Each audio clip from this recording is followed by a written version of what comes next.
करीना कपूर बॉलीवुड की अदाकारा हैं और माना जाता था कि वो हिंदू धर्म की पैरवी करती हैं जैसे कपूर खानदान का रिवाज है। जब करीना की शादी सैफ अली खान से हो गई तो करीना कपूर ने अपना नाम करीना कपूर खान लिखना शुरू कर दिया और खबरें गर्दिश में आईं कि इन्होंने इस्लाम की पैरवी शुरू कर दी।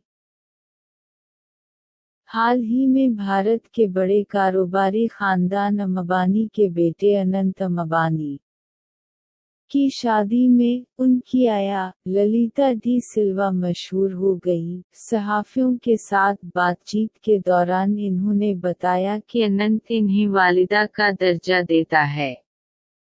इन्होंने बताया कि आजकल वो करीना और सैफ के बच्चों तैमूर और जहांगीर की आया हैं। करीना मसीहियत की पैरवी करती और बच्चों को भी मसीही गीत सुनाती हैं।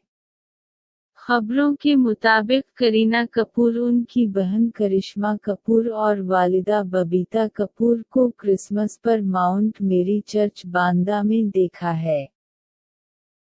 इनके अलावा कैटरीना कैफ मसीहियत की पैरोकार हैं क्योंकि वो भी अक्सर चर्च जाती हैं।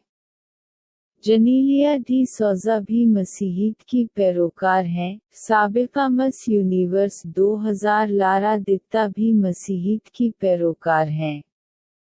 उसके साथ साथ असीम टोटमकल, जैकलिन फर्नांडिस, मलाइका अरोरा, अमृता अरोरा भी मसीहियत की पैरोकार हैं। मालूमात का काबिल एतमाद जरिया CRC, जुड़े रहें CRC के साथ।